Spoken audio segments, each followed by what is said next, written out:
시어머니가 저를 집 밖으로 내쫓고 남편은 저의 거의 1억 5천만 원을 빼돌려 다른 여자에게 썼습니다. 이 가혹한 배신 앞에서 저는 한때 모든 것을 잃은 듯 했습니다. 하지만 저는 울지 않았습니다.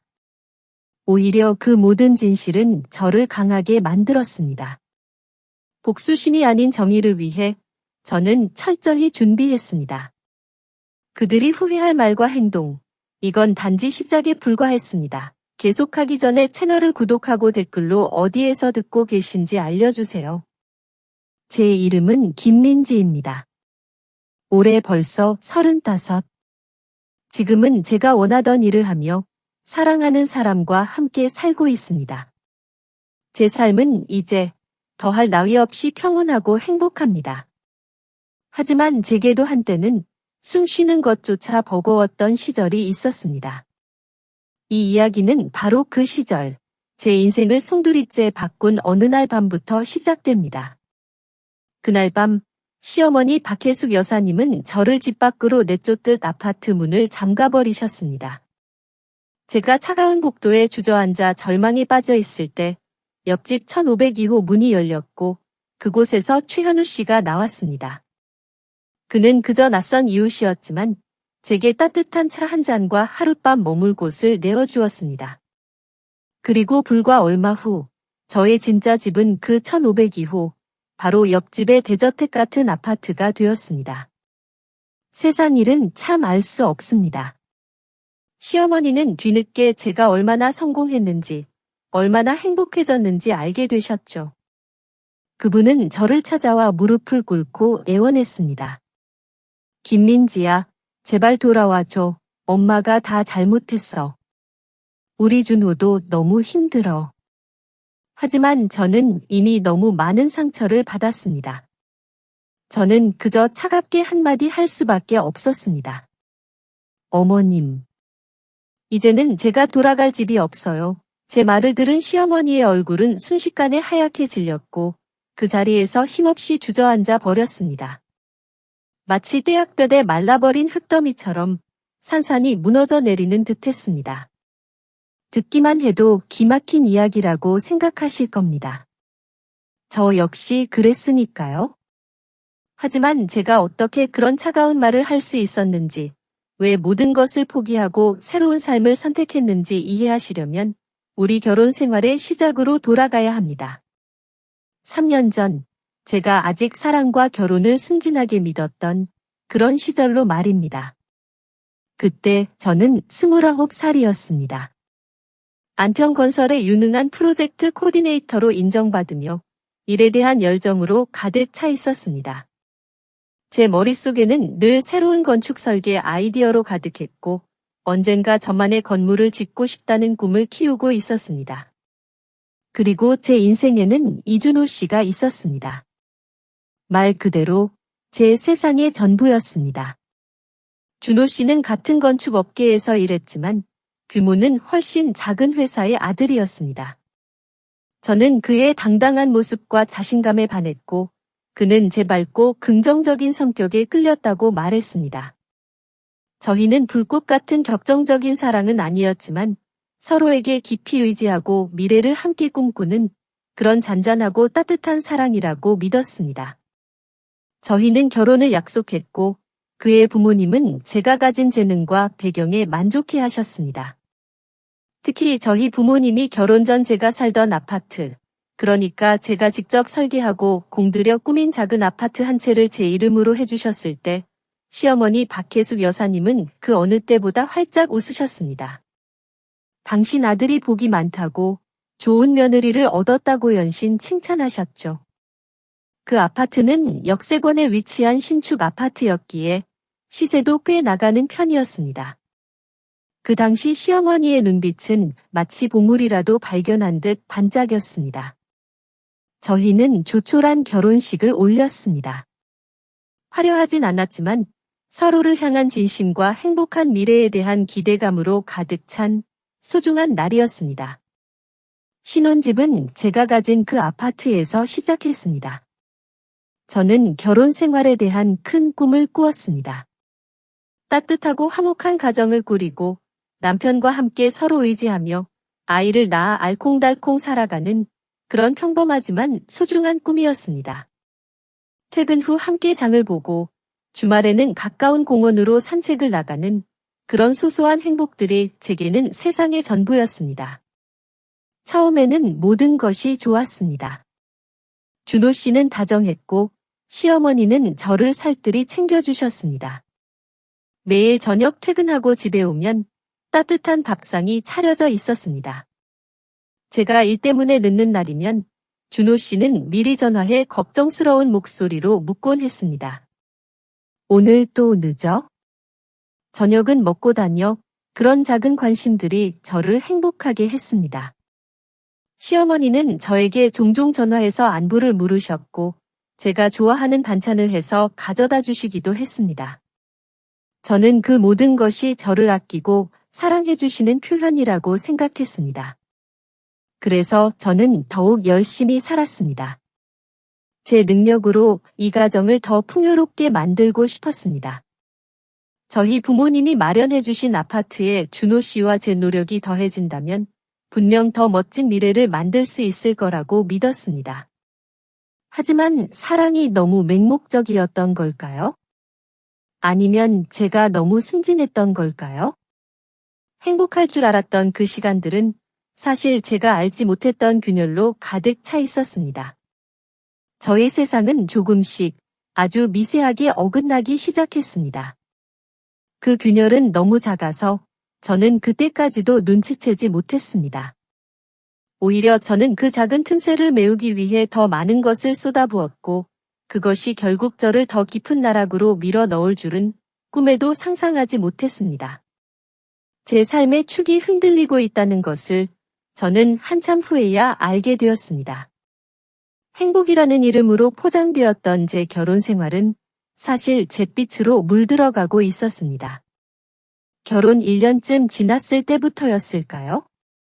준호 씨는 변하기 시작했습니다. 처음에는 잦은 야근과 회식이 핑계였습니다.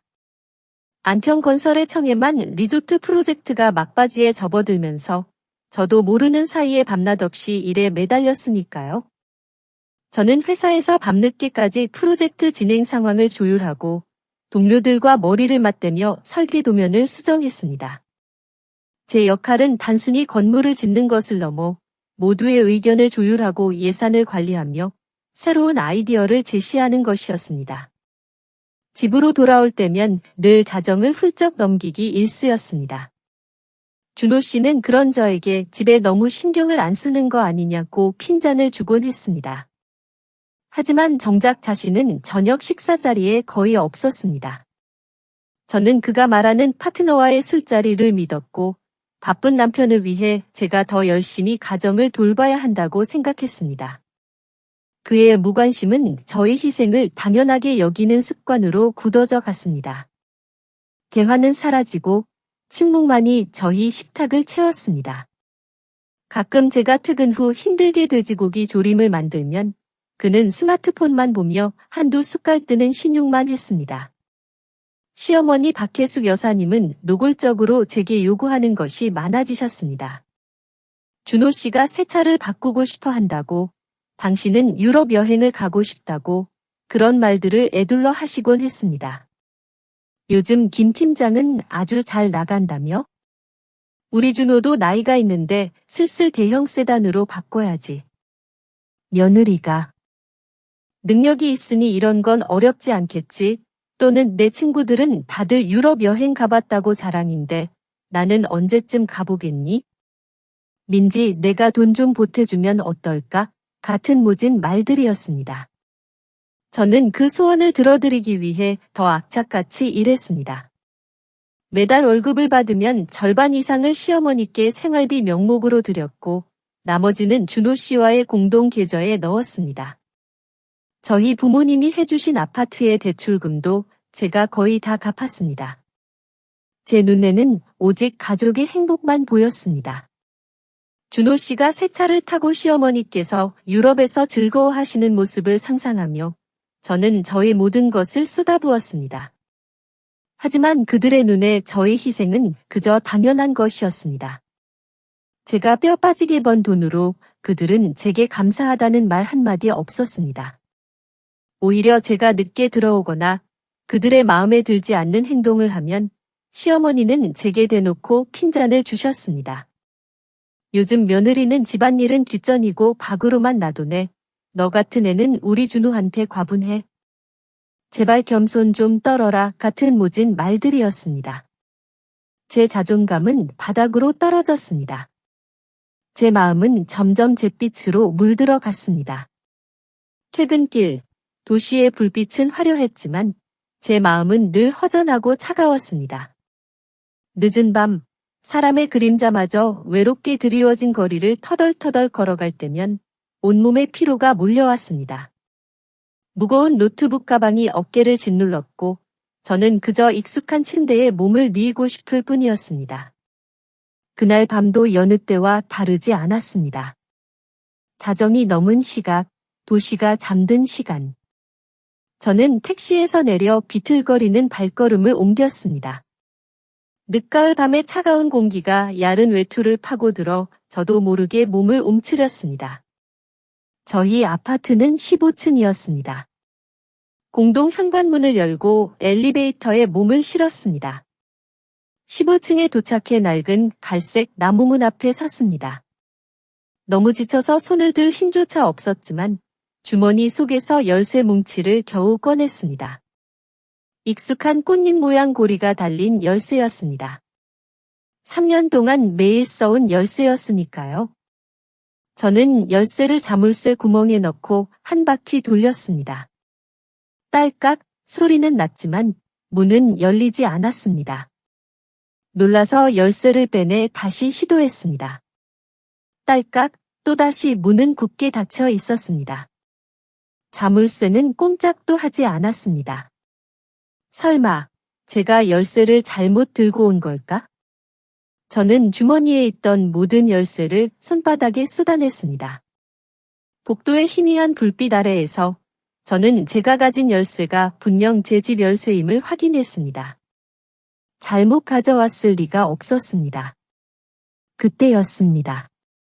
왠지 모를 불안감이 제 마음속 깊은 곳에서부터 스멀스멀 올라오기 시작했습니다. 저는 초인종을 눌렀습니다. 그리고 차가운 문에 귀를 대고 간절히 소리를 들으려 했습니다. 아무 소리도 들리지 않았습니다. 인기척조차 없었습니다. 저는 휴대폰을 꺼내 준호 씨에게 전화를 걸었습니다. 고객님께서 거신 전화는 현재 통화 중이 아니오니 기계적인 안내 음성이 찬물처럼 제 얼굴에 쏟아졌습니다. 시어머니께도 전화했지만 역시나 같은 대답이었습니다. 제 심장이 쿵쾅거리기 시작했습니다. 이렇게 우연일 리가 없었습니다. 혹시 두 분이 아무 말 없이 어디를 가신 걸까? 아니면 무슨 일이라도 생긴 걸까? 저는 다시 초인종을 눌렀습니다. 이번에는 더 길게, 거의 미친 듯이 눌렀습니다. 손으로 문을 두드리며 큰 소리로 불렀습니다. 준호 씨. 어머님. 저 민지예요. 문 좀 열어주세요. 텅 빈 복도에는 제 목소리만 맴돌았습니다. 너무나도 외롭고 무력한 울림이었습니다. 복도 끝 창문으로 스며드는 차가운 바람에 몸이 떨렸습니다. 피로와 배고픔, 그리고 추위. 모든 최악의 감정들이 한꺼번에 밀려왔습니다. 저는 주저앉아 제 집문의 등을 기댔습니다. 마치 차가운 얼음 덩어리에 기대고 있는 듯했습니다. 눈물이 터져 나왔습니다. 차가운 뺨 위로 뜨거운 눈물이 흘러내렸습니다. 왜 저에게 이렇게 하시는 거죠? 제가 뭘 그렇게 잘못했나요? 저는 아침부터 밤늦게까지 이 가족을 위해, 우리의 더 나은 미래를 위해 일했을 뿐인데, 준호 씨는 새 차를 원했고, 시어머니는 유럽 여행을 가고 싶어 하셨죠. 제가 얼마나 노력했는지 그분들은 아셨을까요? 아니면 그분들의 눈에는 제 희생이 그저 당연한 것이었을까요? 절망에 빠져 있는데 문득 맞은편에서 딸깍 하는 작은 소리가 들렸습니다. 1502호의 문이 열리고 키가 큰 남자가 밖으로 나왔습니다. 복도의 희미한 불빛 아래 저는 그의 실루엣만 볼 수 있을 뿐 얼굴은 잘 보이지 않았습니다. 그는 저를 보고 이내 굳게 닫힌 제 집 문을 보더니 살짝 눈썹을 찌푸렸습니다. 도와드릴까요? 그의 낮고 따뜻한 목소리가 정적 속에 울려 퍼졌습니다. 저는 고개를 들고 급히 눈물을 닦았습니다. 이 처량한 모습을 낯선 사람에게 보이고 싶지 않았습니다. 저는 고개를 저으며 작은 목소리로 말했습니다. 아니요, 괜찮아요. 고맙습니다. 아마 저희 식구들이 너무 깊이 잠들었나 봐요. 그는 잠시 침묵했습니다. 그의 시선은 여전히 저를 떠나지 않았습니다. 제가 하는 말을 믿지 않는 듯 했습니다. 여기는 밤 공기가 많이 찹니다. 식구들이 문을 안 열어주면 저희 집으로 들어와서 잠시 몸이라도 녹이고 계시죠. 저는 깜짝 놀랐습니다. 한밤중에 낯선 남자가 집에 들어오라고 권유하다니. 본능적인 여성의 경계심이 발동했습니다. 저는 황급히 손을 저었습니다. 아니요, 괜찮아요. 폐를 끼쳐 죄송합니다. 그는 제 망설임을 이해하는 듯했습니다. 그는 살짝 미소 지었습니다. 예에 바르고 위험해 보이지 않는 미소였습니다. 그는 문을 더 활짝 열고 한 발짝 뒤로 물러서서 안전한 거리를 만들었습니다. 걱정 마세요. 다른 뜻은 없습니다. 저는 최현우입니다. 건축가이고 여기 혼자 삽니다. 이 시간에 여인 혼자 문 밖에 웅크리고 있는 모습을 보니 차마 모른 척할 수 없었습니다. 따뜻한 차라도 한 잔 드시면서 좀 더 기다려 보시죠. 방해하지 않겠습니다. 그의 진심 어린 목소리와 눈빛에 저는 조금 흔들렸습니다. 눈앞에 무정한 문을 다시 보고 날이 셀 때까지 이곳에 앉아 있어야 한다는 생각에 정말 다른 선택지가 없었습니다. 추위는 이미 뼛속까지 스며들어 있었습니다. 저는 힘없이 고개를 끄덕였습니다. 이미 굳어버린 두 다리를 애써 일으켰습니다. 그럼 폐를 좀 끼치겠습니다. 최현우 씨는 고개를 살짝 끄덕이고 제가 들어선 후에야 문을 닫았습니다. 그의 아파트는 바깥의 차가운 공기와는 완전히 대조적이었습니다. 따뜻하고 깔끔했으며 은은한 소나무 향이 났습니다. 그는 제게 실내용 슬리퍼 한 켤레를 건네주고 주방으로 들어갔습니다. 잠시 후 그는 따뜻한 생강차 한 잔을 들고 나왔습니다.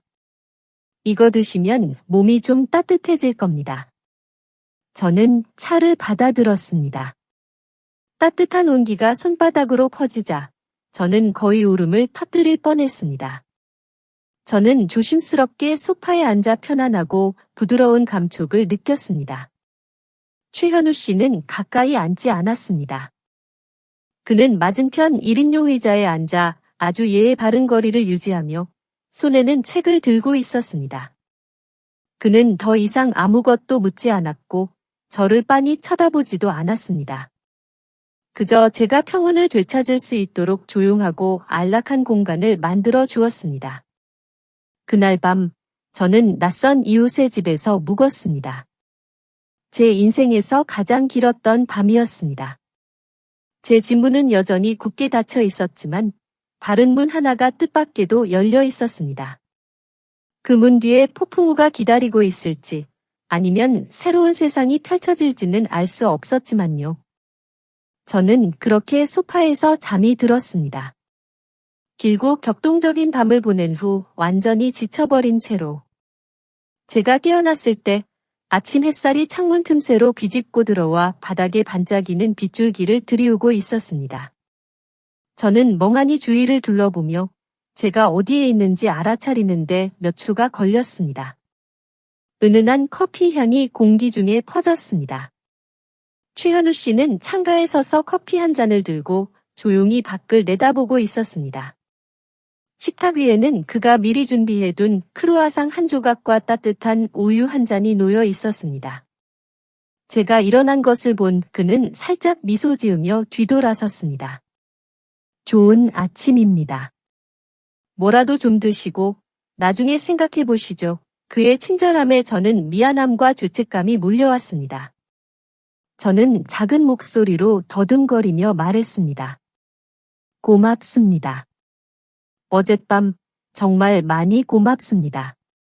별말씀으로 그는 짧게 대답하고 다시 창밖으로 시선을 돌렸습니다. 저에게 저만의 공간을 주는 것처럼요. 제가 제 아침 식사를 마치기도 전에 바깥에서는 쾅쾅 하는 거친 문 두드리는 소리가 울려 퍼졌습니다. 노크 소리가 아니었습니다. 거칠고 분노에 찬 주먹으로 문을 때리는 소리였습니다. 저와 최현우 씨는 동시에 화들짝 놀랐습니다. 최현우 씨가 문을 열자마자 박혜숙 여사님은 회오리 바람처럼 안으로 돌진했습니다. 그는 최현우 씨를 보자마자 잠시 멈칫했지만 이내 다시 맹렬한 기세로 변했습니다. 시어머니는 손가락으로 최현우 씨의 얼굴을 가리키며 삑삑 소리를 질렀습니다. 내 이놈은 누구야? 감히 내 며느리를 꼬드겼겠다. 이런 간사한 놈. 김민지 당장 내놔. 최현우 씨는 전혀 흔들리지 않았습니다. 그는 팔짱을 끼고 차분했지만 위험 있는 목소리로 말했습니다. 박 여사님, 지금 공공장소에서 소란을 피우고 다른 사람을 모욕하고 계십니다. 진정하시고 예의 바르게 말씀하세요. 시어머니는 최현우 씨의 태도에 움찔했습니다. 그는 늘 저를 괴롭히는 데 익숙했고 제가 항상 고개를 숙이고 인내하는 것을 보아왔으니까요. 최현우 씨처럼 단호한 사람을 만나자 시어머니는 잠시 당황했지만 이내 다시 목소리를 높여 대들었습니다. 내가 감히 누구를 가르치려 들어? 얘는 내 며느리야. 내가 가르칠 권리가 있어? 밤새도록 집에 안 들어왔으니 내가 찾아온 게 뭐가 잘못됐다는 거야? 김민지 씨는 여기 없습니다. 최현우 씨는 눈 하나 깜짝하지 않고 거짓말했습니다. 그의 큰 체격이 박혜숙 여사님의 시야를 가로막아 안쪽을 볼 수 없게 했습니다. 여기는 제 개인 주택입니다. 박 여사님께서 허락 없이 문을 두드리고 남을 모욕하는 것은 주거 침입 및 명예훼손 행위입니다. 지금 당장 돌아가지 않으시면 경비실에 연락하겠습니다. 박혜숙 여사님은 비웃으며 맞은편 제 집 문을 가리켰습니다. 거짓말하지 마. 개차가 아직 지하 주차장에 있는데 어젯밤에 제 집에 안 들어왔으면 어디에 있었겠어? 설마 복도에서 잠이라도 잤다는 거야? 내가 개를 숨겨줬지? 이 음탕한 계집애. 최현우 씨는 눈썹을 찌푸렸습니다. 그의 인내심이 바닥난 듯했습니다. 그는 차가운 목소리로 말했습니다. 김민지 씨가 집에 들어왔는지 아닌지는 이준호 씨와 박 여사님 본인께 물어야 할 것 같습니다. 어젯밤 김민지 씨가 왜 집에 들어가지 못했는지 박 여사님께서 가장 잘 아실 텐데요. 최현우 씨의 말은 박혜숙 여사님에게 강력한 한방이었습니다. 그녀는 움찔하며 더듬거렸습니다. 너, 내가 무슨 헛소리를 하는 거야? 우리 집 문을 잠근 게 너랑 무슨 상관이야? 상관이 있습니다. 최현우 씨는 여전히 침착한 목소리로 대답했습니다. 이 복도 전체에 보안 카메라가 설치되어 있습니다. 제가 확인해 보니 박 여사님께서 어제 오후에 새 잠금 장치를 설치하시고 그 후에 김민지 씨가 밤새도록 차가운 밤 공기 속에서 문밖에서 속수무책으로 몇 시간 동안 문을 두드리던 장면이 아주 선명하게 기록되어 있습니다. 확인하고 싶으십니까? 박혜숙 여사님의 얼굴은 새빨개졌다가 백지장처럼 창백해졌습니다. 자신의 행동이 모두 녹화되었을 거라고는 상상도 못했던 것입니다. 그녀는 아무 말도 못하고 그저 분노에 찬 눈으로 최현우 씨를 노려볼 뿐이었습니다.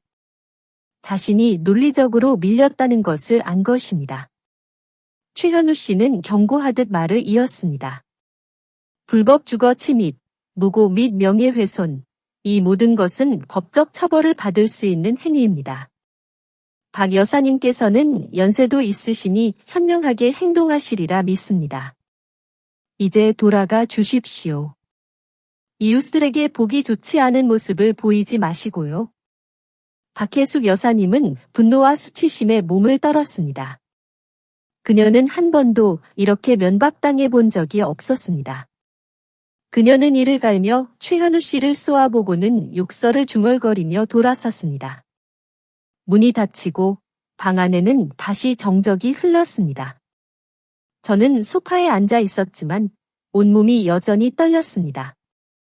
저는 그 모든 상황을 지켜보았습니다. 3년 동안 며느리로 살면서 처음으로 누군가가 저를 위해 나서서 시어머니에게 그렇게 단호하게 맞서는 것을 보았습니다. 고마움과 동시에 쓰라린 감정이 밀려왔습니다. 왜 저를 보호해주는 사람이 남편이 아닌 낯선 사람이어야 했을까요? 최현우 씨는 눈물이 그렁그렁한 저를 보고는 한숨을 쉬며 따뜻한 물 한 잔을 건네주었습니다. 괜찮습니다. 저는 흐느꼈습니다. 제가 너무 폐를 끼쳤습니다. 당신의 잘못이 아닙니다. 그는 저를 깊이 이해하는 눈빛으로 말했습니다. 선량함에는 약간의 날카로움이 필요합니다. 그렇지 않으면 남들에게 짓밟히는 약점이 될 수 있습니다. 그의 말은 제 가슴을 칼로 찌르는 듯했습니다. 맞습니다. 저는 너무 나약했습니다. 너무 오랫동안 인내했습니다. 그래서 결국 오늘 낯선 사람 앞에서 이런 모욕을 당해야 했습니다. 저의 침묵이 시어머니에 갈수록 심해지는 행동을 용인했던 것입니다. 제 눈에서는 다시 눈물이 흘러내렸지만 이번에는 억울함 때문이 아니었습니다. 제 마음속에 막 피어나는 아픈 깨달음 때문이었습니다. 1시간쯤 후 제가 겨우 진정했을 때 초인종이 다시 울렸습니다. 이번에는 거친 문 두드리는 소리가 아니라 아주 조용한 초인종 소리였습니다. 저는 화들짝 놀라 반사적으로 최현우 씨를 애원하는 눈빛으로 바라봤습니다. 그는 저에게 안심하라는 듯 신호를 보내고는 문을 살짝 열고 문틈으로 밖을 내다보았습니다. 당신 남편입니다. 그는 작은 목소리로 말했습니다. 제 심장이 쿵 하고 내려앉았습니다. 이준호 씨가 드디어 나타난 것입니다. 저는 그를 어떻게 마주해야 할지 몰랐습니다. 그가 저를 데리러 온 것을 기뻐해야 할지 아니면 밤새도록 침묵했던 것에 분노해야 할지 말입니다. 최현우 씨는 저를 떠보듯 바라보았고 저는 작게 고개를 끄덕였습니다. 그는 문을 열었습니다. 이준호 씨는 들어왔습니다. 그의 얼굴에는 약간의 당황스러움과 피로감이 역력했습니다. 그는 저를 보고 다시 최현우 씨를 의심스러운 눈빛으로 바라봤습니다. 그는 어머니처럼 소란을 피우지는 않았지만 불쾌한 기색이 얼굴에 선명했습니다. 여기서 뭐 하는 거야? 이준호 씨는 저에게 약간 책망하듯 물었습니다. 어젯밤에 왜 집에 안 들어왔어? 어머니가 너 때문에 얼마나 걱정하셨는데. 그 말을 듣자 제 마음속에서는 쓰디 쓴 비웃음이 솟아올랐습니다. 걱정? 정말 걱정했다면 왜 아무도 제 전화를 받지 않았을까요? 정말 걱정했다면 왜 저를 밤새도록 문 밖에 방치했을까요? 저는 이준호 씨의 눈을 똑바로 바라보며 목소리를 몇 도 더 차갑게 낮춰 말했습니다. 아주 좋은 질문이네요. 준호 씨가 한번 말해보세요. 어젯밤 제가 어디 있었고 왜 집에 들어갈 수 없었는지요? 이준호 씨는 제 시선을 피했습니다. 그는 습관처럼 머리를 긁었습니다. 거짓말을 할 때마다 그러는 그의 버릇이었습니다. 아, 나는 어젯밤에 파트너들이랑 술을 너무 많이 마셔서 집에 오자마자 죽은 듯이 잠들었어. 아무것도 몰랐어. 아마 어머니가 자물쇠를 바꾸고 너에게 말하는 걸 잊으셨나 봐. 어머니도 나이가 드셔서 잘 잊어버리시니 어머니를 너무 나무라지 마. 또다시 그놈의 어머니도 나이가 드셔서 타령이었습니다. 3년 동안 며느리로 살면서 이 말을 얼마나 많이 들었는지 모릅니다. 박혜숙 여사님의 모든 잘못은 고이든 아니든 이 핑계로 포장되었습니다. 그리고 저는 며느리로서 묵묵히 받아들이고 넘어가야 했습니다. 하지만 이번에는 달랐습니다. 이준호 씨의 노골적인 거짓말에 저는 역겨움을 느꼈습니다. 바로 그때 지금까지 침묵하고 있던 최현우 씨가 입을 열었습니다. 그의 목소리는 침착했지만 한 단어 한 단어가 망치처럼 내리꽂히는 듯했습니다. 이준호 씨, 정말 아무것도 모르셨다는 겁니까? 이준호 씨는 최현우 씨를 돌아보며 남이 자기 집안일에 끼어드는 것에 대한 불쾌함을 노골적으로 드러냈습니다. 이건 우리 집안일입니다. 당신과 상관없는 일입니다. 상관이 있습니다. 최현우 씨는 대답했습니다. 그는 식탁에 놓여있던 태블릿을 들고 동영상 하나를 재생한 뒤 화면을 저희 쪽으로 돌렸습니다. 아내분에게 거짓말을 계속하기 전에 이 영상을 먼저 보셔야 할 것 같아서요. 화면에는 흑백의 감시 영상이 나타났습니다. 익숙한 제 집 앞 복도였습니다. 저는 그 영상 속에서 지치고 무력하게 바닥에 웅크리고 앉아있는 제 모습을 보았습니다. 가끔씩 절망적으로 문을 두드리던 모습도 보였습니다. 제 심장이 조여드는 듯했습니다. 하지만 가장 고통스러운 장면은 아직 남아 있었습니다. 영상은 계속 재생되었습니다. 제 집 문은 열리지 않았지만 문에 달린 현관 카메라의 작은 변화가 보였습니다. 누군가의 그림자가 다가와 현관 카메라로 밖을 내다보는 모습이었습니다. 그리고 다른 각도에 설치된 복도 카메라에 짧지만 제 가슴을 갈기갈기 찢어놓을 만한 순간이 포착되었습니다. 현관문 옆 작은 창문에 이준호 씨의 얼굴이 나타났습니다. 그는 밖을 내다보았습니다. 제가 차가운 한밤중에 그곳에 앉아있는 모습을 보았던 것입니다. 그는 모든 것을 보았습니다. 하지만 이내 조용히 물러났고 집안의 불이 꺼졌습니다. 그는 저를 모른 척하기로 선택한 것입니다. 방 안은 침묵에 잠겼습니다. 제 몸 안에 피가 얼어붙는 듯했습니다. 제 귀는 멍멍했고 산산조각 나는 제 심장 소리 외에는 아무것도 들리지 않았습니다. 그것은 무관심이 아니었습니다. 무지가 아니었습니다. 그것은 잔인함이었습니다. 제가 남편이라 불렀던 사람에게서 제가 온 마음을 다해 사랑하고 가정을 위해 헌신했던 사람에게서 온 잔인함이었습니다. 이준호 씨는 얼어붙었습니다. 그의 얼굴은 백지장처럼 창백해졌습니다. 그는 더듬거리며 변명거리를 찾으려 했습니다.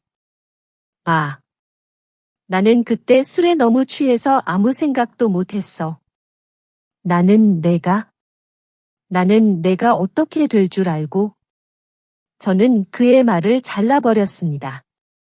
제 목소리는 떨렸지만 전에는 결코 느껴보지 못했던 분노로 가득 차 있었습니다. 준호 씨는 제가 날개라도 돋아 집으로 날아갈 줄 알았나요? 아니면 제가 늦게 퇴근했다는 이유만으로 그런 벌을 받아 마땅하다고 생각했나요? 저는 일어섰습니다. 제 눈앞의 남자를 똑바로 바라보았습니다. 한때는 제 남은 생을 함께할 것이라고 생각했던 남자였습니다. 하지만 이제 제 눈에 그는 너무나도 낯설고 너무나도 비겁했습니다. 이준호 씨, 어젯밤 제가 얼마나 절망적이었는지 아세요? 최현우 씨가 도와주지 않았다면 저는 아마 날이 셀 때까지 복도에서 잠들었을 겁니다. 어쩌면 추위에 쓰러졌을지도 모르죠. 준호 씨와 어머니, 두 분은 정말 잔인한 사람들이에요. 최현우 씨는 뒤로 물러서며 우리 부부에게 공간을 주었습니다. 하지만 그의 존재, 그리고 그가 밝힌 진실은 제게 남아있던 모든 환상을 태워버리는 마지막 불꽃이었습니다. 이준호 씨는 다가와 제 손을 잡으려 했습니다. 민지야, 내 말 좀 들어봐. 다 내 생각 같지 않아? 집으로 돌아가자. 우리 이야기 좀 해? 저는 화상을 입은 듯 그의 손을 뿌리쳤습니다. 집으로? 더 이상 돌아갈 집은 없어요. 남편이 아내가 고통받는 것을 보고도 모른 척하는 곳, 시어머니가 저를 눈엣 가시처럼 여기는 곳, 그곳은 집이 아니에요. 저는 돌아서서 제 핸드백을 챙겼습니다. 제 목소리는 놀랍도록 단호해졌습니다. 저는 돌아가지 않을 거예요. 어머니께 전하세요. 그 새 자물쇠는 그냥 가지고 있으라고요. 저는 더 이상 필요 없으니까요. 그 말을 마치고 저는 이준호 씨를 한 번도 돌아보지 않고 문 밖으로 성큼성큼 걸어 나갔습니다. 제가 어디로 가야 할지, 무엇을 해야 할지 알 수 없었습니다. 하지만 한 가지는 확실히 알고 있었습니다. 저는 그 집으로 돌아갈 수 없었습니다. 더 이상 이런 거짓과 굴욕으로 가득 찬 삶을 단 하루도 계속할 수 없었습니다. 마지막 한 방울이 넘쳐 흘러버린 잔처럼 그날 밤 잠긴 문은 아마도 제가 돌아갈 길마저 영원히 닫아버린 것 같았습니다. 당신도 아시다시피 때로는 가장 고통스러운 순간이 우리 내면의 가장 큰 힘을 발견하는 때입니다. 김민지는 용기 있게 그 말을 내뱉었습니다. 그녀의 인생을 송두리째 바꾼 결정이었습니다. 당신은 혹시 김민지 씨처럼 어려운 선택에 직면했던 적이 있으신가요? 어떻게 그 어려움을 극복하셨나요? 아래 댓글란에 당신의 이야기를 공유해 주세요. 모든 이야기는 소중한 교훈이 됩니다. 그 집을 떠난 저는 마치 영혼이 빠져나간 사람 같았습니다. 회사로 돌아가지도 친한 친구 집으로 가지도 않았습니다. 그저 인파로 북적이는 거리를 정처 없이 헤매었습니다. 대신의 고통은 너무나도 생생하고 날카로워서 제 가슴은 시시때때로 옥신거렸습니다. 작은 카페에 들어가 한 구석에 앉아 몇 시간 동안 창밖을 바라보았지만 아무것도 눈에 들어오지 않았습니다. 제 휴대폰은 계속 울렸습니다. 이준호 씨에게서 온 수십 통의 부재중 전화와 장문의 문자 메시지들이었습니다. 저는 읽지 않고 그저 훑어본 후 모두 삭제했습니다. 내용이야 뻔할 것이었습니다. 뻔한 사과, 상황 탓, 술 탓, 시어머니의 탓. 저는 이미 그런 말들에 너무 지쳐 있었습니다. 오후가 되자 다시 휴대폰이 울렸습니다. 이번에는 모르는 번호였습니다. 저는 무의식적으로 전화를 받았습니다. 여보세요. 김민지 씨 맞으시죠? 저는 안평건설 인사과 이화 팀장입니다. 저는 깜짝 놀라 급히 목소리를 가다듬었습니다. 네, 팀장님.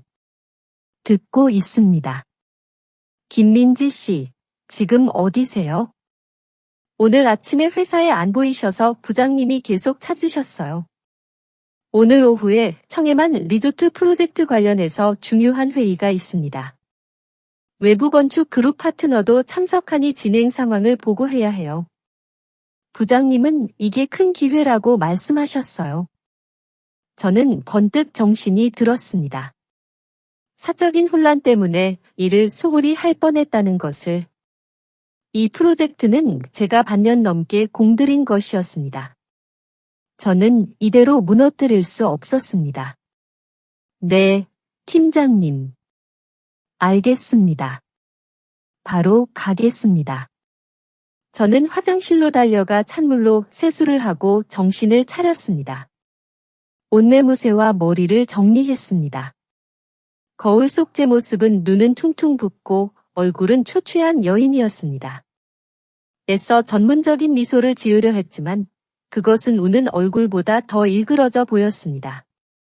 하지만 어찌됐든 저는 계속 나아가야 했습니다. 지금 이 순간 일만이 제가 기댈 수 있는 유일한 것이었으니까요. 회사에 도착했을 때 회의실 분위기는 이미 상당히 긴장되어 있었습니다. 저는 고개를 숙여 모두에게 인사를 하고 서둘러 제자리에 앉아 노트북을 열었습니다. 누구도 쳐다보지 않으려 노력하며 오직 발표 슬라이드에만 집중했습니다. 하지만 등 뒤에서 쏟아지는 호기심 어린 시선과 수군거림을 느낄 수 있었습니다. 바로 그때 제 휴대폰이 다시 울렸습니다. 이번에는 전화가 아니라 주민단체 카카오톡 방의 알림들이었습니다. 호기심에 열어보니 제 심장이 멎는 듯 했습니다. 시어머니 박혜숙 여사님이었습니다. 그녀는 그룹 채팅방에서 연설을 하고 있었습니다. 불효한 며느리가 바람나서 집을 나갔고 자신은 그 충격으로 병이 날 지경이라며 울고불고 난리를 치는 음성 메시지를 연이어 보냈습니다. 심지어 어떤 이웃집 남자까지 암시하며 저와 최현우 씨가 부적절한 관계를 맺고 있다고 넌지시 말했습니다. 순식간에 채팅방은 난장판이 되었습니다. 수십 명의 한가한 아줌마들이 몰려들어 댓글을 달았습니다. 어떤 이는 박혜숙 여사님을 위로했고 어떤 이는 저를 향해 아낌없는 욕설을 퍼부었습니다. 그들은 저를 타락한 여자, 아파트 단지 전체를 더럽히는 사람이라고 불렀습니다. 휴대폰을 쥔 제 손은 분노와 모욕감에 떨렸습니다. 시어머니는 제 명예를 짓밟고 있었습니다. 그녀는 저를 막다른 골목으로 몰아넣고 싶어 했습니다. 김민지 씨, 이제 발표해 주시죠. 부장님의 목소리가 저를 현실로 끌어당겼습니다. 저는 깊이 숨을 들이쉬며 머릿속에 혼란스러운 감정들을 애써 지워버리려 했습니다. 저는 자리에서 일어나 연단으로 걸어갔습니다. 이것은 저의 싸움입니다. 저는 질 수 없습니다. 저는 발표를 시작했습니다. 처음에는 목소리가 약간 떨렸지만 말할수록 자신감을 되찾았습니다. 숫자들, 도면들, 계획들. 그것들은 저의 세상이었고 제가 모든 것을 통제할 수 있는 곳이었습니다. 저는 현대 건축과 지역 문화의 결합에 대한 획기적인 아이디어, 친환경 소재의 사용, 그리고 진정으로 품격 있는 휴식 공간을 만드는 것에 대해 이야기했습니다. 제가 발표를 마치자 회의실은 잠시 침묵에 잠겼다가 이내 박수 소리로 터져 나왔습니다. 까다로운 부장님조차 만족스럽게 고개를 끄덕였습니다. 저는 안도의 한숨을 쉬며 작은 자부심이 스며드는 것을 느꼈습니다. 아주 훌륭한 발표였습니다. 익숙하고 낮은 목소리가 파트너사 테이블에서 들려왔습니다. 저는 고개를 들어 바라보다가 얼어붙었습니다. 방금 말을 한 사람은 바로 최현우 씨였습니다. 그는 정장 차림으로 맨 앞줄에 앉아 저를 감탄스러운 눈빛으로 바라보고 있었습니다. 저희 회사가 협력하고 있는 건축 그룹이 바로 그의 회사였던 것입니다. 세상은 어쩌면 이렇게 좁을까요? 회의가 끝나고 사람들이 거의 다 돌아간 후에 최현우 씨가 저에게 다가왔습니다. 설마 김민지 씨가 이 프로젝트 담당자일 줄은 몰랐습니다. 당신의 발표는 정말 인상적이었습니다. 아이디어들이 아주 대담하고 섬세했어요. 저는 여전히 약간 혼란스러운 채로 겨우 작은 목소리로 고맙습니다 라고 말했습니다. 그가 이곳에 나타난 것이 너무나도 기묘하게 느껴졌습니다. 그는 잠시 저를 바라보았습니다. 그의 눈빛에는 약간의 수심이 어려 있었습니다. 주민 단체 카카오톡 방 메시지들을 봤습니다. 그 말들에 흔들리지 마세요. 부끄러워해야 할 사람은 김민지 씨가 아닙니다. 저는 고개를 숙이고 아무 말도 하지 않았습니다. 그가 그 일을 알고 있다는 사실이 저를 더 부끄럽게 만들었습니다. 최현우 씨는 제 침묵에 개의치 않는 듯 했습니다. 그는 진지한 목소리로 말을 이었습니다. 김민지 씨, 제가 한 가지 제안을 드리고 싶습니다. 저는 지금 더 큰 프로젝트, 복합상업 및 예술단지를 맡고 있습니다. 김민지 씨의 재능과 디자인에 대한 통찰력을 보았습니다. 이 프로젝트에 고문으로 모시고 싶습니다. 물론 이 일은 이곳에서의 현재 업무에 영향을 주지 않는 독립적인 일이며 합당한 보수가 지급될 것입니다. 저는 화들짝 고개를 들고 그를 놀랍게 바라보았습니다. 그런 엄청난 기회가 그처럼 유능한 건축가에게서 제가 절망의 나락에 있을 때 찾아오다니. 마치 제가 막 가라앉으려는 순간 던져진 구명줄 같았습니다. 왜요? 왜 저인가요? 저는 여전히 의심스러운 목소리로 물었습니다. 최현우 씨는 미소 지었습니다. 저는 당신의 능력을 믿기 때문입니다. 방금 발표에서 당신 안에 잠재된 열정의 불꽃을 보았습니다. 다른 많은 것들에 가려져 있던 불꽃 말입니다. 저는 그 불꽃이 다시 타오를 기회를 주고 싶습니다. 그의 눈빛은 진실하고 믿음으로 가득 차 있었습니다. 한순간 저는 모든 상처와 거짓된 비난을 잊었습니다. 오랫동안 처음으로 누군가가 저를 아내나 며느리가 아닌 디자이너로서 전문가로서 제 진정한 가치를 보아주었습니다. 따뜻한 감정과 희미한 희망이 제 마음속에 피어오르기 시작했습니다. 어쩌면 이것이 오래된 문이 영원히 닫힌 후에 제게 열리는 새로운 문일지도 모른다고 생각했습니다. 그날 회의 후 저는 새로운 에너지원을 얻은 것 같았습니다. 최현우 씨의 제안은 단순한 직업적 기회가 아니었습니다. 그것은 제가 오랫동안 갈망했던 인정이었습니다. 그날 밤 저는 친구 집으로 돌아가지 않고 혼자 생각할 공간을 위해 깨끗하고 작은 호텔방을 빌렸습니다. 제 인생을 다시 정리해야 했습니다. 침대에 눕자마자 휴대폰에 새 메시지 알림이 왔습니다. 이준호 씨였습니다. 이번에는 사과나 애원이 아니라 비난으로 가득 찬 말투였습니다. 어디야? 당장 집으로 돌아와. 어머니가 또 심장 발작이 와서 응급실에 입원했어. 다 너 때문이야. 혹시 어머니 잘못되면 너도 편할 줄 알지 마. 그와 함께 박혜숙 여사님이 병원 침대에 눈을 감고 누워있는 사진이 첨부되어 있었습니다. 링거를 꽂은 채 매우 고통스러워 보이는 얼굴이었습니다. 어제의 저였다면 아마 발을 동동 구르며 걱정하고 스스로를 탓하며 서둘러 병원으로 달려갔을 것입니다. 하지만 오늘의 저는 달랐습니다. 이 연극은 너무나도 익숙했습니다. 3년 동안 며느리로 살면서 이런 급작스러운 심장 발작을 적어도 대여섯 번은 보았습니다. 제가 이준호 씨와 조금이라도 다투거나 시어머니의 마음에 들지 않는 행동을 할 때마다 항상 이런 일이 일어났습니다. 그리고 그때마다 이준호 씨는 지금과 똑같은 말투로 저에게 전화해 모든 잘못을 제 탓으로 돌렸습니다. 저는 깊이 숨을 들이쉬며 정신을 맑게 유지하려 애썼습니다. 저는 중요한 사실 하나를 기억해냈습니다.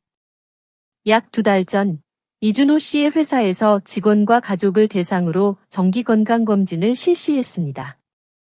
저는 준호 씨와 시어머니를 억지로라도 데려가 검진을 받게 했습니다.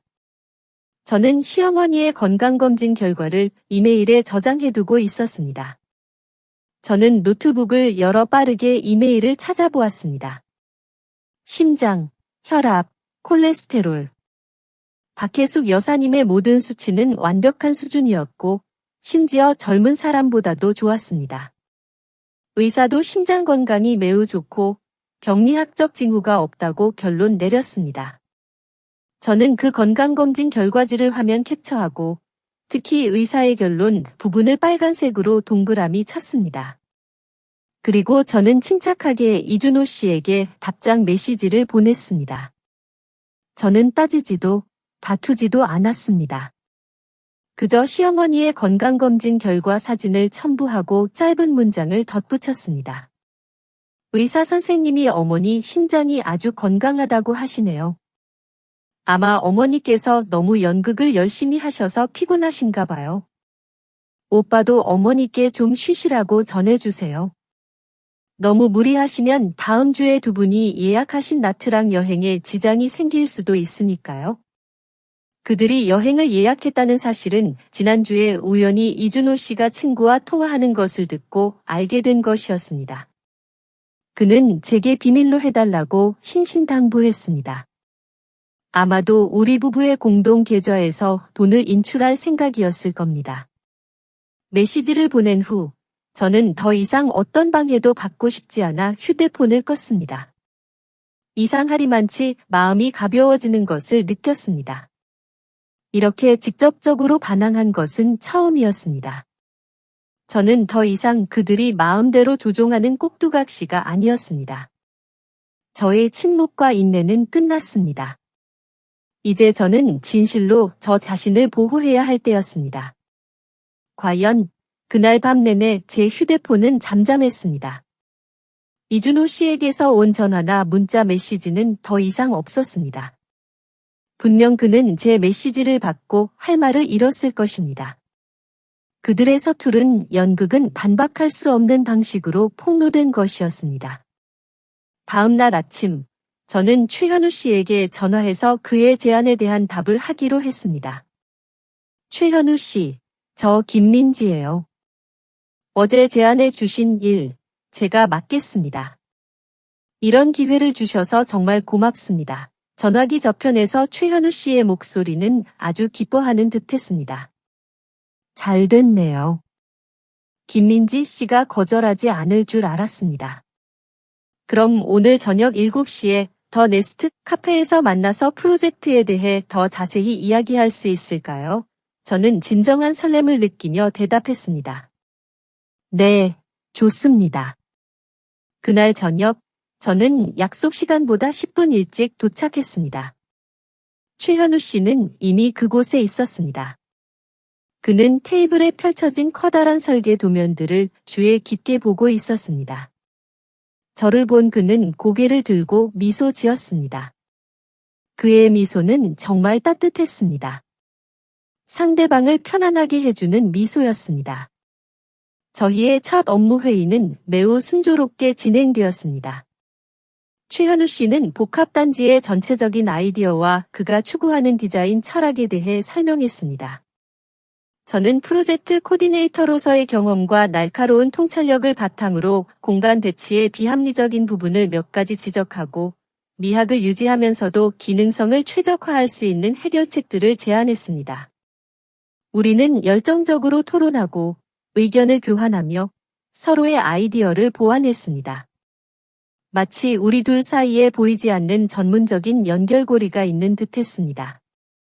그는 제가 말하는 것을 이해했고 저는 그가 전달하고자 하는 바를 정확히 파악했습니다. 저는 상업지구 안에 푸른 숨통을 만드는 것, 각 공간의 감성을 불어넣기 위한 조명 디자인에 대해 이야기했습니다. 최현우 씨는 흥미와 감탄으로 반짝이는 눈으로 제 말을 주의 깊게 들었습니다. 김민지 씨의 아이디어가 정말 좋습니다. 그는 말하며 종이 위에 빠른 필치로 스케치를 했습니다. 쇼핑몰이 답답하게 느껴지지 않도록 어떻게 해야 할지 계속 고민했는데 김민지 씨가 답을 주었네요. 그는 더 이상 저를 김민지 씨라고 부르지 않고 자연스럽게 민지 씨라고 불렀습니다.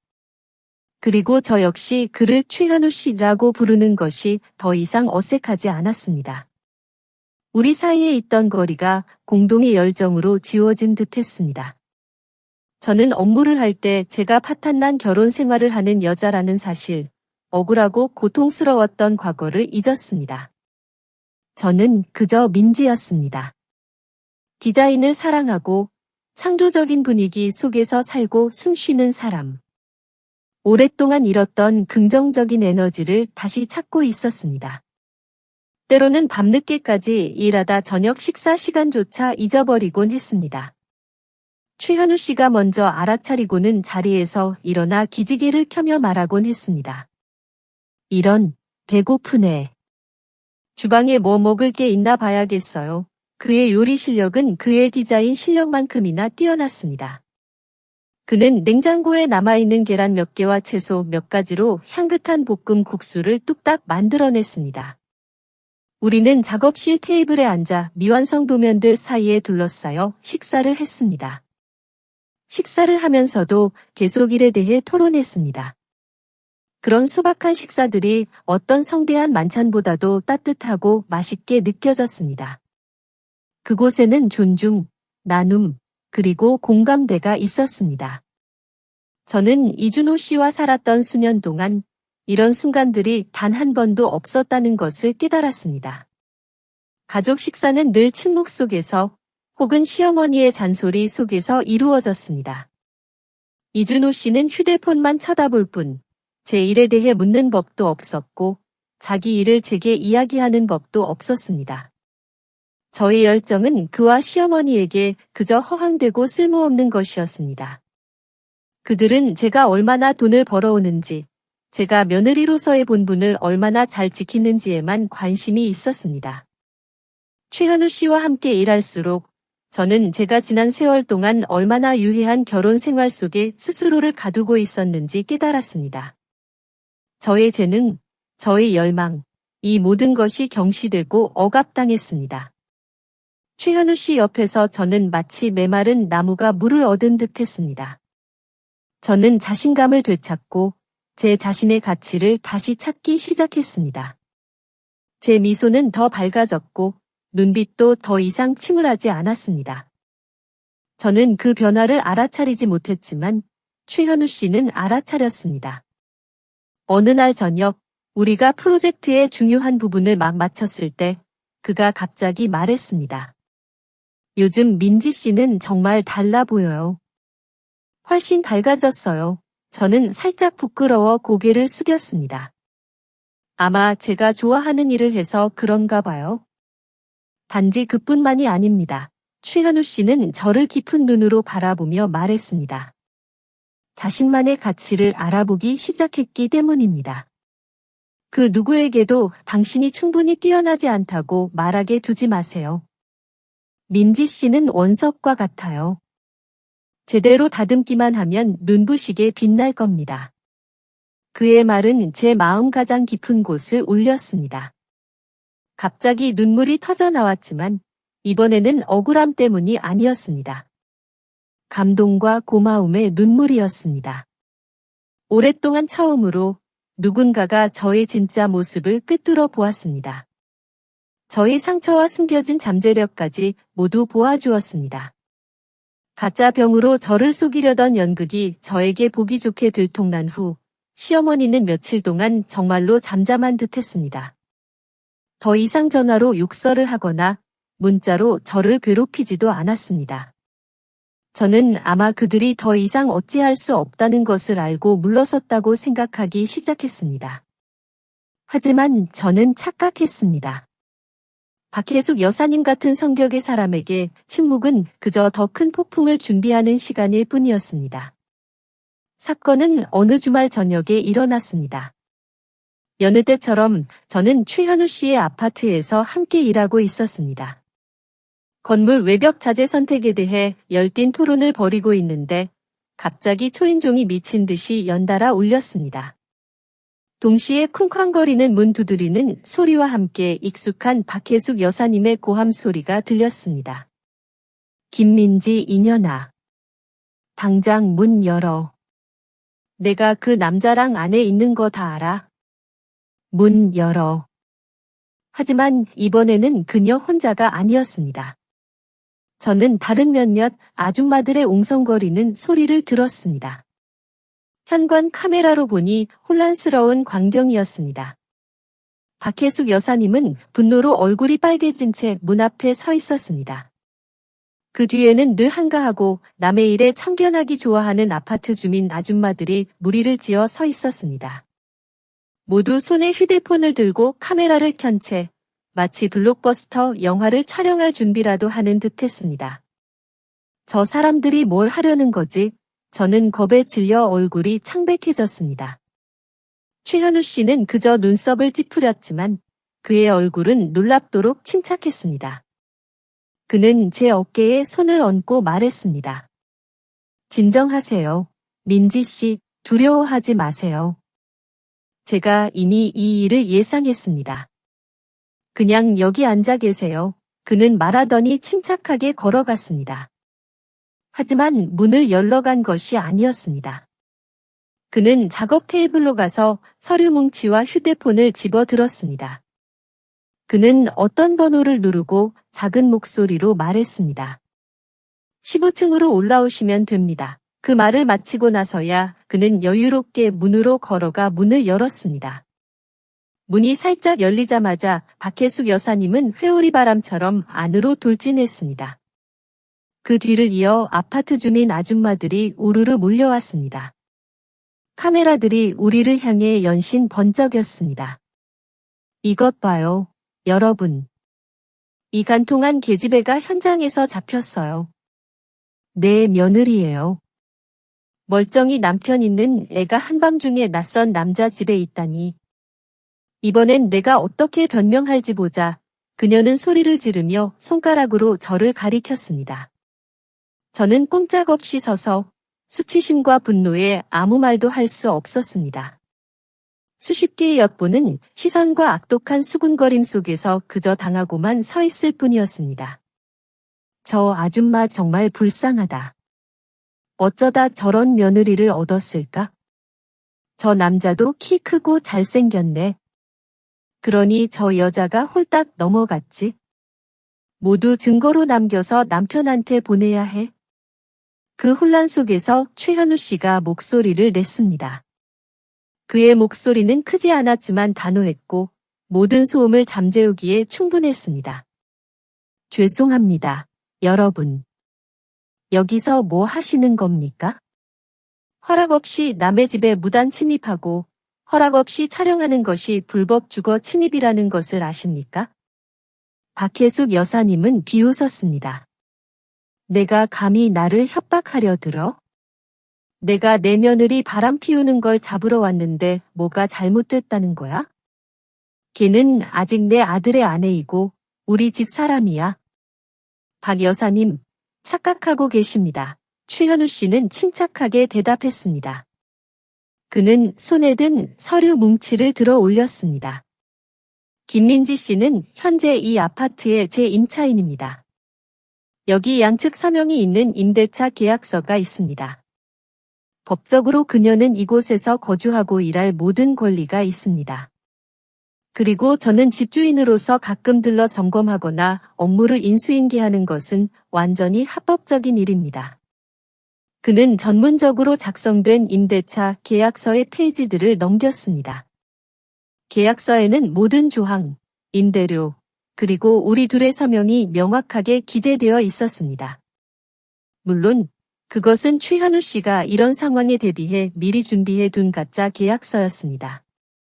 그는 박혜숙 여사님이 저를 가만두지 않을 것을 이미 예상했던 것입니다.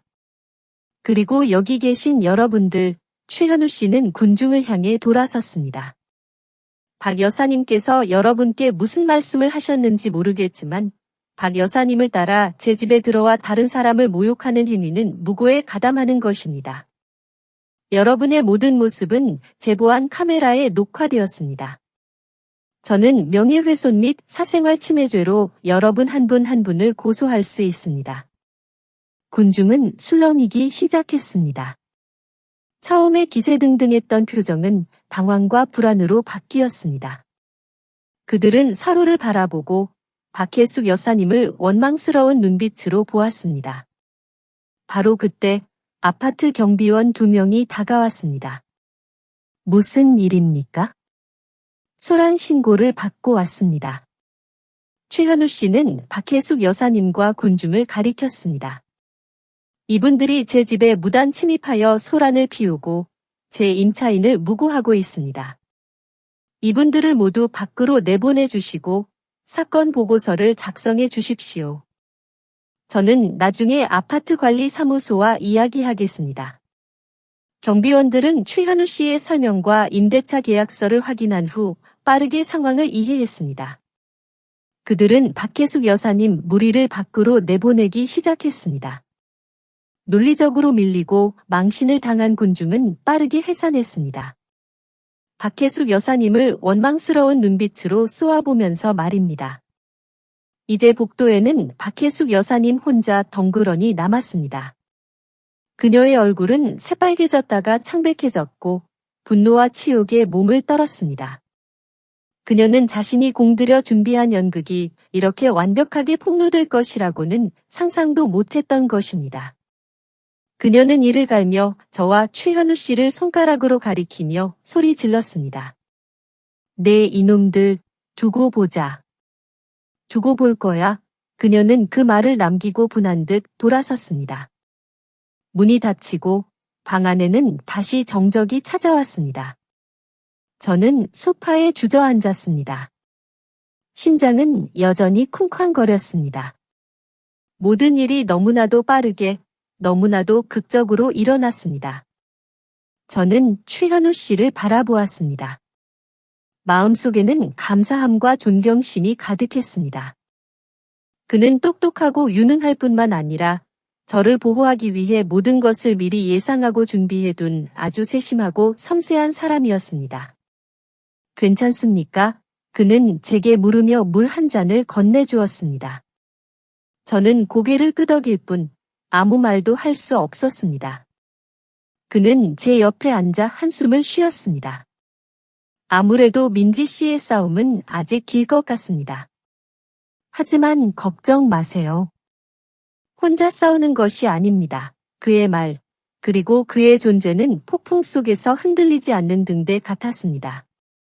저는 앞으로 어떤 어려움이 닥쳐도 더 이상 두렵지 않을 것이라는 것을 알았습니다. 이혼 절차가 마무리된 후 저는 안평건설에 사직서를 제출했습니다. 저를 아끼던 부장님은 저를 프로젝트 팀장으로 승진시키겠다고 붙잡았지만 저는 정중히 거절했습니다. 더 이상 과거의 굴레에 갇히고 싶지 않았습니다. 이제는 제가 정말 원하는 것을 찾아 새로운 도전을 하고 싶었습니다. 그곳은 저를 너무 오랫동안 가두어 두었던 낡은 상자 같았습니다. 당분간은 친구 정수민의 아파트에서 지내기로 했습니다. 그녀는 저를 위해 기꺼이 자신의 보금자리를 내어주었습니다. 수민이와 함께 요리하고 영화를 보고 요가도 배우며 마음의 균형을 찾아갔습니다. 그 시간은 제게 잃어버렸던 저를 되찾는 소중한 여정이었습니다. 최현우 씨는 이따금 제게 전화해 안부를 물었습니다. 그는 이혼 이야기는 거의 하지 않았고 제게 어떤 기대나 부담도 주지 않았습니다. 그저 제 이야기에 귀 기울여주고 때로는 건축 관련 좋은 책을 추천해주는 친구였습니다. 그의 섬세한 배려는 제게 큰 위로가 되었습니다. 어느 날 헤드헌터 프로라는 유명한 회사에서 전화가 걸려왔습니다. 흥성그룹의 디자인 총괄 이사 자리에 저를 추천하고 싶다는 제안이었습니다. 꿈에도 생각지 못했던 기회였습니다.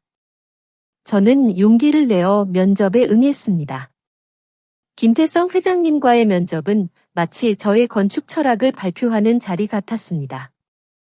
저는 제 지식과 경험, 그리고 숨겨진 열정을 모두 쏟아냈습니다. 저의 대담하고 생명력 있는 아이디어의 회장님은 깊은 만족감을 표하셨습니다. 결국 저는 꿈에 그리던 직책을 맡게 되었습니다. 회장님은 저에게 전권을 주셨습니다. 나중에 저는 최현우 씨에게 헤드헌터 프로에 저를 추천한 사람이 그였음을 알게 되었습니다. 그는 제게 말했습니다. 민지 씨는 더 큰 무대에서 빛날 자격이 있는 사람입니다. 예전에 저도 그랬으니까요. 제가 겪었던 아픔을 민지 씨는 겪지 않기를 바랐습니다. 그의 말은 제게 다시금 큰 울림을 주었습니다. 드디어 이혼 조정 기일이 찾아왔습니다.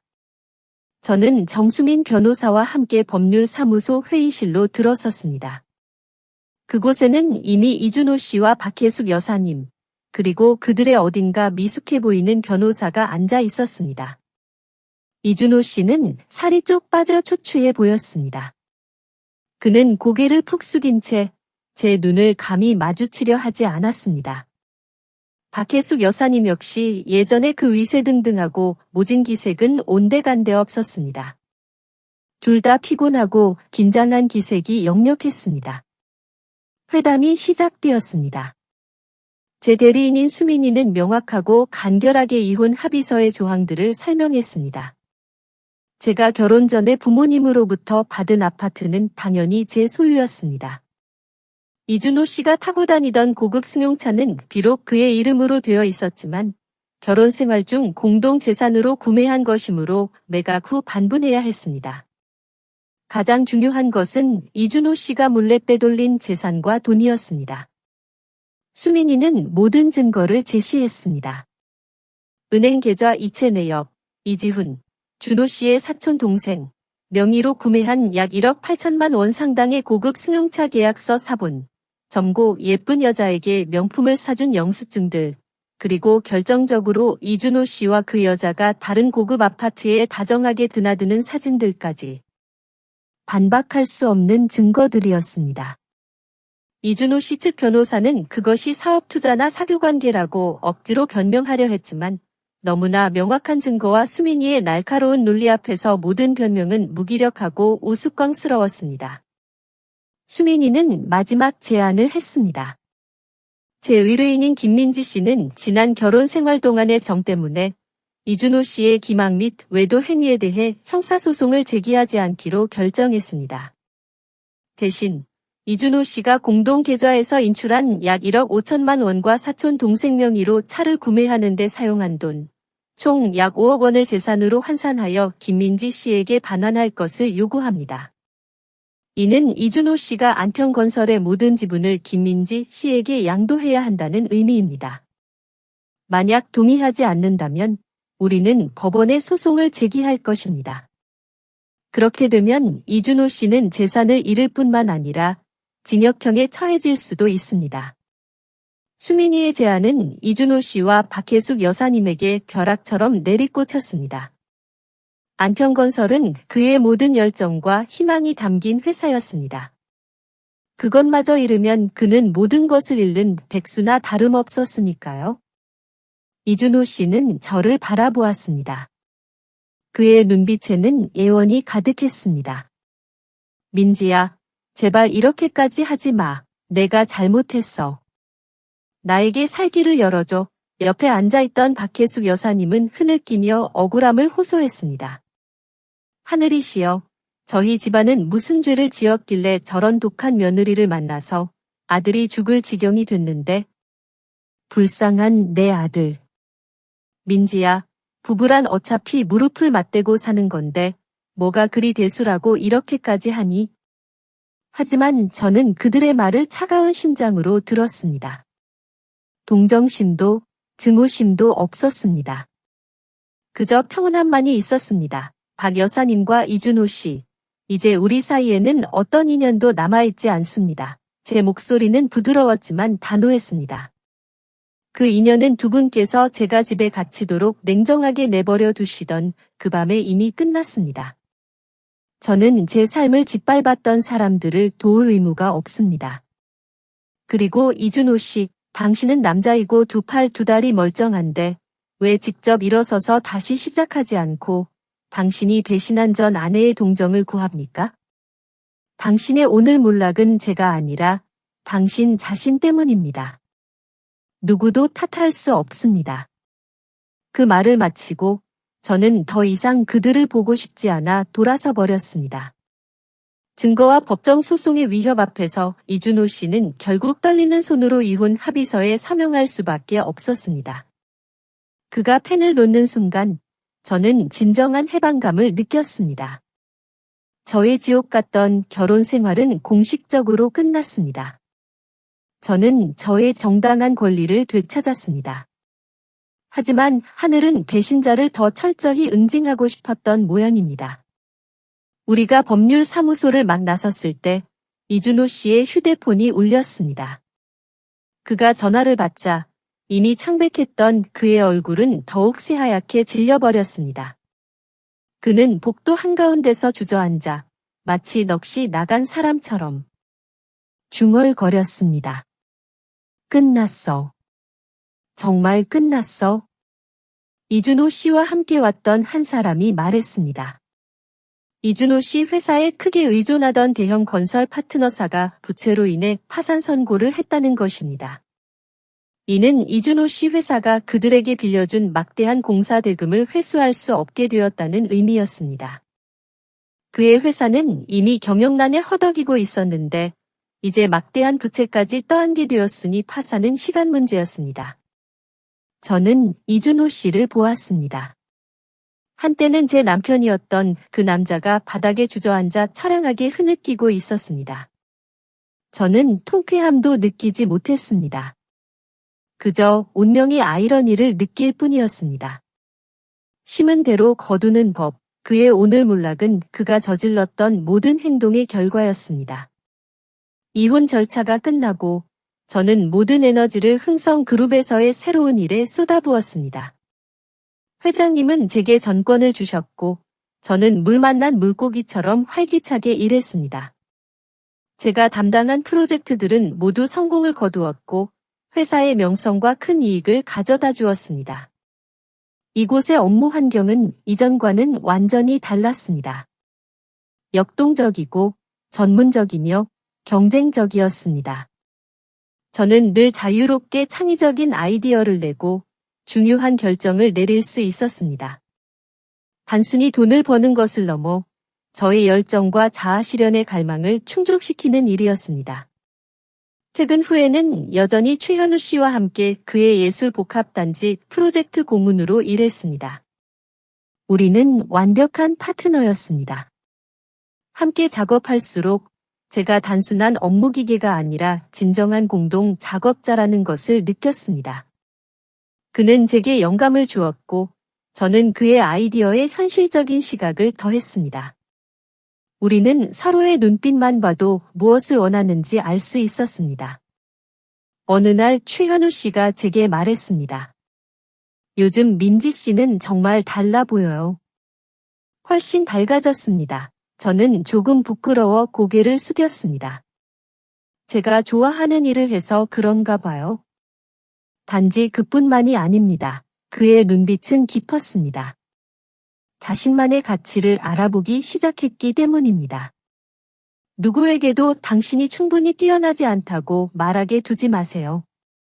민지 씨는 원석과 같아요. 제대로 다듬기만 하면 눈부시게 빛날 겁니다. 그의 말은 제 마음에 깊은 울림을 주었습니다.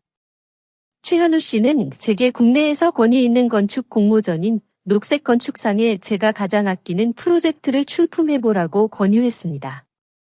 처음에는 망설였습니다. 저는 아직 신참이나 다름없었고 업계의 거물들과 어떻게 경쟁할 수 있을까 싶었으니까요. 하지만 그는 저를 격려했습니다. 도전해보세요. 실패를 두려워하지 마세요. 중요한 것은 당신의 재능을 보여주는 것입니다.